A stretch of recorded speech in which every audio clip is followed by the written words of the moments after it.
Edouard Cissé, Daniel Bravo, Xavier Gravelaine. Cette liste de joueurs étant passés par l'AS Monaco, le Paris Saint-Germain et l'Olympique de Marseille comporte au total une dizaine de noms, et notamment celui du Libérien George Weah. Le premier Africain est toujours le seul à avoir remporté le titre de Ballon d'Or.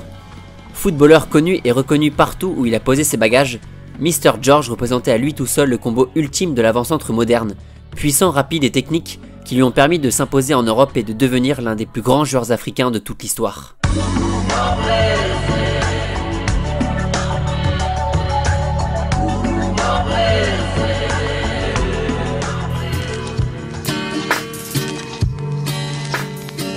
26 décembre 2017. George Weah, ancienne coqueluche du football européen dans les années 90, vient d'être nommé président du Liberia après sa victoire au deuxième tour contre l'actuelle présidente du pays, Ellen Johnson Sirleaf. Son investiture a réuni les plus grandes personnalités footballistiques africaines, Didier Drogba ou Samuel Eto'o pour ne citer qu'eux, preuve du respect et de la reconnaissance de chacun envers le dévouement de l'ancien footballeur dans le redressement économique et social de son pays. Avant de s'investir en politique au Liberia et de devenir notamment sénateur de la région de Montserrado, George Weah est devenu une légende à travers le monde pour ses qualités footballistiques hors normes et son sens du but redouté par toutes les défenses. À l'été 88, l'AS Monaco et la Ligue 1 voient débarquer le jeune attaquant libérien George Weah, tout droit venu du Tonnerre de Yaoundé, le club de la capitale camerounaise.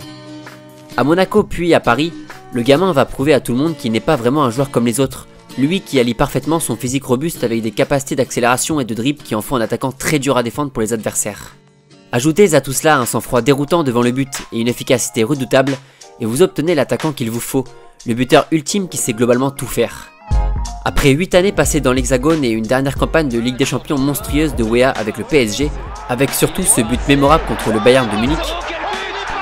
le Libérien rejoint le Milan AC de De Sailly, Maldini et Baresi pour aider le club lombard à conquérir un nouveau titre européen après celui de 94 et la finale perdue de 95 face à Amsterdam. Toujours aussi fort, il remporte le classement du Ballon d'Or la même année, une première pour un joueur africain et une consécration totale pour l'avant-centre du Liberia. Ces années milanaises sont un petit peu en deçà des attentes et le joueur ne parvient pas à porter le club jusqu'à une victoire en Ligue des Champions, malgré 2 titres de champion d'Italie et certains buts incroyables de la part de Weah, dont 2 tout simplement fous où l'attaquant va déposer les défenseurs un par un et marquer en partant souvent de son propre camp.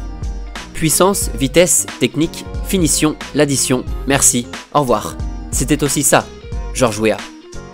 Un petit passage à Chelsea, puis un autre à l'Olympique de Marseille avant de finir sa carrière au Qatar, Mr George aura également tout donné avec l'équipe nationale du Liberia, en investissant notamment son propre argent dans les équipements nécessaires à la sélection, mais échouera malheureusement à 1 point seulement d'une qualification pour la Coupe du Monde 2002.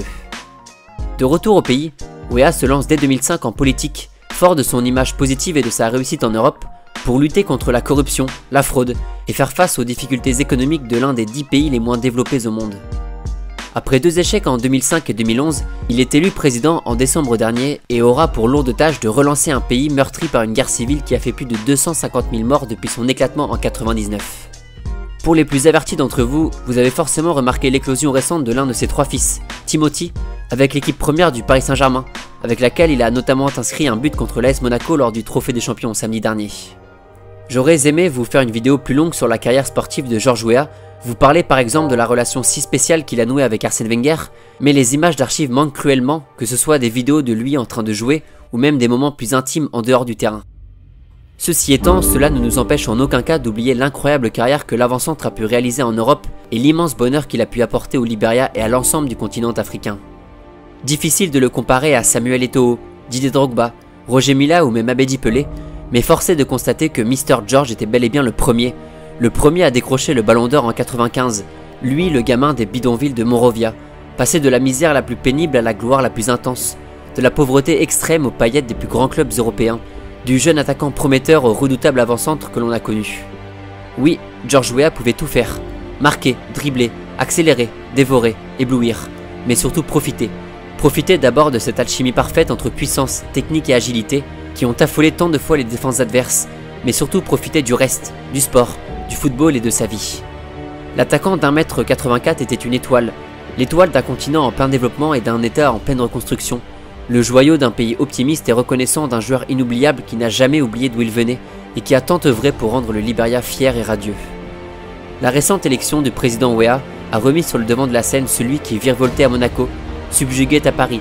charmait en Lombardie et fascinait à Monrovia.